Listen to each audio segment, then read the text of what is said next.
Hi, and thanks for logging on to the Daily DVAR Halacha. And here's a brand new Halacha for you, and it's for Thursday, the 18th day of February. Here we go. So, you probably all know that one of the 39 malachas that you're not allowed to do on Shabbos is you're not allowed to tie a knot.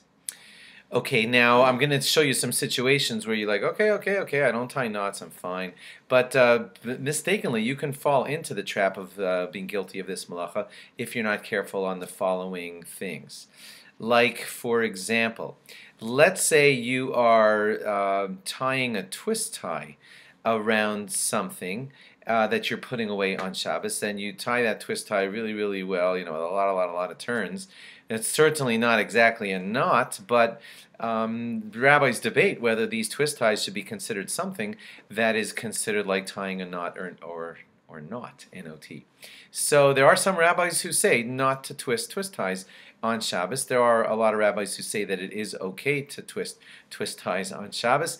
And the custom is, you'll be happy to know that most rabbis are following the way of allowing twist ties to be twisted on Shabbos, and you can rely on that. So yes, go ahead and tie a twist tie on Shabbos, and it's going to be okay. There are some rabbis who say that if what you're twisting up with that twist tie is going to stay like that for a week or more, then that's considered like kind of permanent dish what you're doing, and maybe watch out.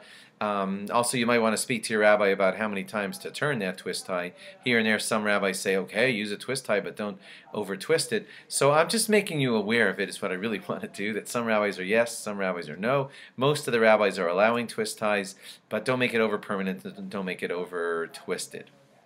And speak through the details of this with your rabbi. That's what we like to accomplish here, is to get you talking to your rabbi and learning more about it. Okay, that's on that. If you're ever doing Galila and they're wrapping up the Torah, there are all kinds of different ways that Torahs are tied, but one of them is with a kind of belt thing, and one of the ways that you could have tied the knot on the belt thing on the Torah would be to tie it in a double knot, and that would not be appropriate. Because that's a knot. You're not allowed to tie a knot on Shabbos. So definitely go with some other way that's not a knot, K-N-O-T, because that would be a problem on Shabbos. Certainly the Velcro strings are considered fine. Tucking the strings of the tie in are okay. There's some that come with loop hooks, and those are okay. Just don't tie a double knot on Shabbos. If you're ever checking your tzitzis strings, men, or your tallis strings, and you see a double knot at the end of your tzitzis that's kind of loose, when you pull on it to tug it taut, that could be considered like making a knot, so please be careful not to do that on Shabbos.